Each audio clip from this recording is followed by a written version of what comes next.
Ich will noch mal mit diesem wunderschönen, leichten, luftigen, knisternden Papier arbeiten.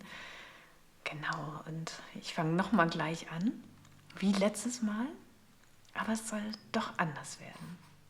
Und hier mache ich mich erstmal locker. Ja, das gehört einfach dazu. Am liebsten Riesenpinsel und einfach drüber wischen und fühlen.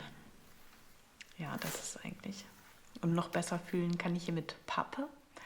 Daraus kannst du dir ganz einfach einen Spachtel zaubern und die Farbe so über die Leinwand bewegen. Und ich mache das immer ganz gerne, um einfach anzukommen und zu gucken, was hier so für tolle Muster entstehen. Jetzt nehme ich aber doch nochmal einen Pinsel, weil ich die Farbe ein bisschen verdünnen will. Dafür ist die Pappe dann nicht so gut geeignet. Und ich will sie einfach noch ein bisschen verteilen. Und dann auch wieder damit das Papier kleben. Ich bin guter Dinge, weil, vielleicht hast du es schon gesehen hier, steht neben mir mein neues Buch. Ja, ist genau die Farbe auch noch. Und ich freue mich total. Gute Laune beim Malen, das ist ja auch immer mal gar nicht schlecht. Ja, es geht tatsächlich in meinem Buch um Emotionen. Wie kann ich mich ausdrücken? Also ich bin ja nicht immer gut und leicht und locker gelaunt, sondern es gibt ja auch andere Momente. Und wie kann ich dann trotzdem malen? Oder wie kann ich es nutzen? Wie kann ich ja darüber auch zu mir selber finden und ja, mir und meinen Emotionen Ausdruck verleihen, beziehungsweise, ach guck mal hier, ich mache 2 Dinge wieder auf einmal. Toll, oder? Die Muster, die entstehen beim Arbeiten, das ist natürlich auch eine tolle Methode, aber die kennen wir ja auch über die Folie, das Abdrücken, Raufdrücken, Wegnehmen.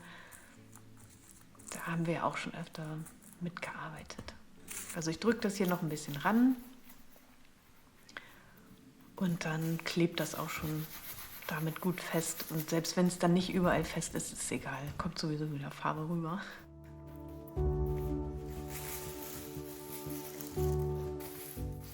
Ich habe mir schon jetzt einen Farbton angemischt und das ist hier so gut wie trocken. Hier sind die Stellen noch offen, aber es ist wirklich nicht schlimm. Das klebt nachher sowieso mit der Farbe und selbst wenn es dann nicht klebt, das Papier klebt an sich, das fällt dann schon nicht ab. Es muss ja nichts halten.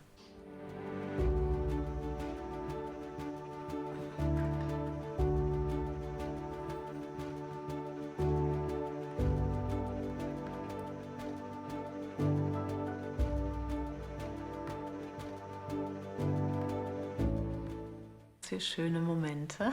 Jetzt könnte ich auch die Hand nehmen, aber ich nehme hier einfach den Backpinsel. Der lag hier gerade noch und dann dachte ich, jo, den kannst du auch immer super verwenden. Vielleicht hast du den in der Küchenschublade. Dann nimm den einfach zum Verteilen der Farbe. Der eignet sich super hier, gerade um die Farbe ein bisschen zu verstreichen und um so Höhen zu betonen. Da fährt er nämlich ganz leicht hier über die Höhen. Also ich muss mich richtig anstrengen, wenn ich die Farbe so runter in die Tiefen reinkriegen will.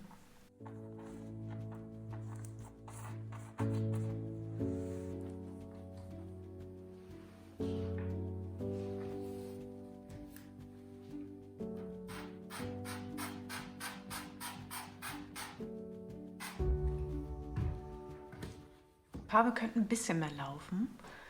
Also ich löse die hier mal ein bisschen an, die fließt nicht so richtig gut, was ja generell von Vorteil ist, wenn ich die nur auf den Höhen haben will, aber könnte einen kleinen Tuck mehr fließen.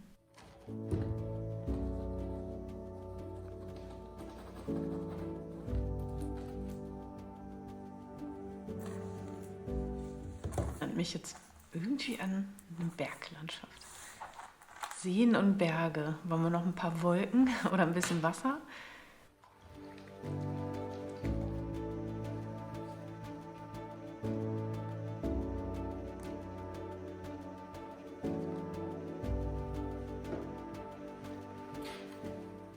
entstehen auch schöne Muster. Braucht man eigentlich gar nichts machen, aber ich verteile das noch. Ich will, dass das hier noch so ein bisschen reinfließt und die Farben sollen sich ein bisschen mischen und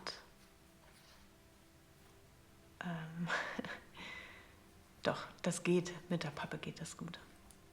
Kann man auch so schön flach rüberziehen.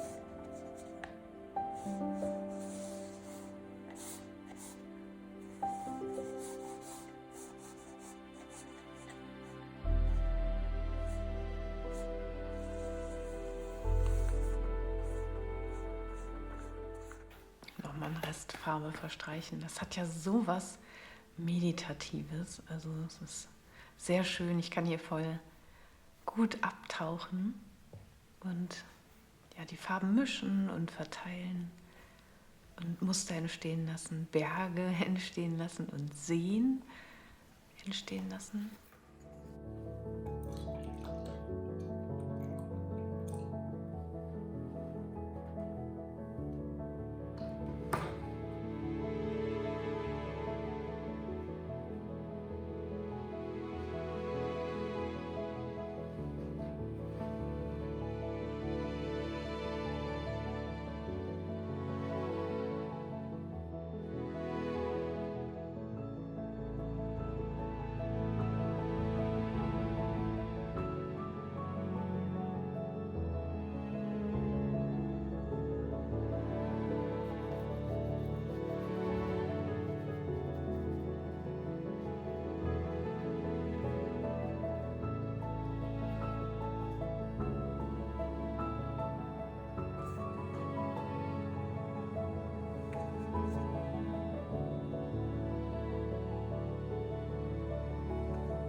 Ja, manchmal sind die Finger einfach das beste Werkzeug. Wie willst du das sonst mischen? Hier, also gut, dann kannst du wieder einen Pinsel nehmen, aber mit dem Finger geht das einfach auch immer wieder sehr gut. Kann ich hier richtig schön verteilen und ganz weiche Übergänge reinbringen.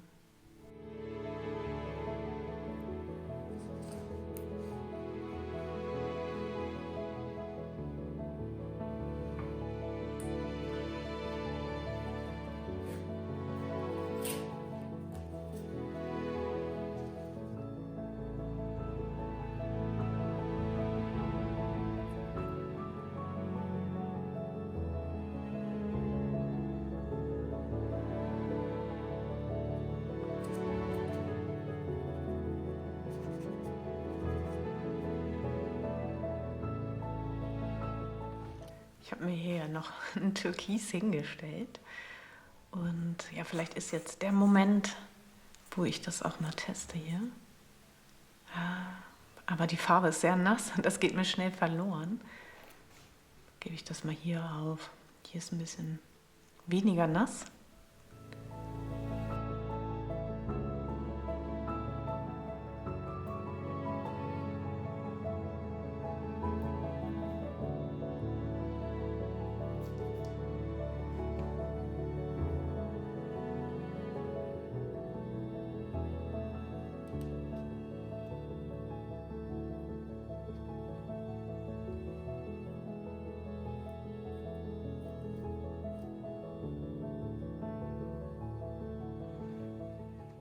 Mal ganz kurz, das erinnert mich so an einen See und Spiegelung. Finde ich ganz faszinierend, Karl. Also ich werfe nur mal kurz einen Blick drauf und zeig dir noch mal mein Buch. Ich freue mich so. Ich lasse das Bild jetzt auch erstmal trocknen und koche mir mal schnell einen Kaffee. Viel hatte ich heute gar nicht sauber zu machen und jetzt habe ich die Markise hoch und dann blendet das halt. Deswegen kann ich da immer gar nicht so gut in dem Licht arbeiten. Aber ja, ich lasse es jetzt so trocknen. Ich kann jetzt sowieso nichts mehr machen. Und es ist ein guter Moment aufzuhören. Manchmal muss man auch, weil die Technik das erfordert. Und ich schaue mir das dann immer ganz gerne nochmal im Rahmen an, wie das dann aussieht. Und lasse das jetzt wirken. Und ja, ich hole mir gleich einen Kaffee, schnapp mir mal mein Buch. Ich habe selber noch gar nicht viel reingeguckt. Natürlich gucke ich auch auf das Bild. Wow, oder? Ja, es ist schön, was man so leicht und schnell machen kann, wie man sich die Natur, die Erinnerung nach Hause holen kann, finde ich. Jetzt spinnt hier gerade meine Kamera, sorry. Vielleicht kann ich es rausschneiden, ich weiß es nicht. Ja, was soll ich sagen? Das kennst du, das ist im Kanal. Also mir fehlen gerade tatsächlich ein bisschen die Worte. Ich habe versucht, mich überhaupt zu konzentrieren. Deswegen habe ich mir was ganz Leichtes genommen. Also, hab einen ganz schönen Sonntag.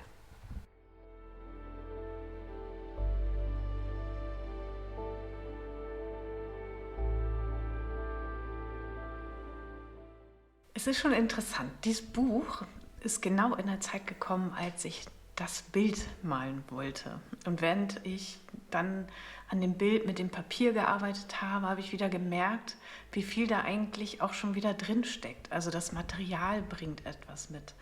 Und die Oberfläche dann, die Falten. Und ja, das wirft irgendwie Erinnerung vor. Und manchmal ist es einfach nur das Papier und manchmal wird daraus plötzlich etwas, das mich dann an Wasser erinnert oder an Spiegelung und an dieses Gefühl, wenn man am See steht oder irgendwo unterwegs ist, draußen in der Natur. Und genau das meine ich mit dieser Sprache der Kunst, dass ein Bild nicht nur entsteht, weil man etwas plant, sondern weil sich etwas verbindet. Das Material, die Bewegung, die Erinnerung, die Nähe, das Gefühl.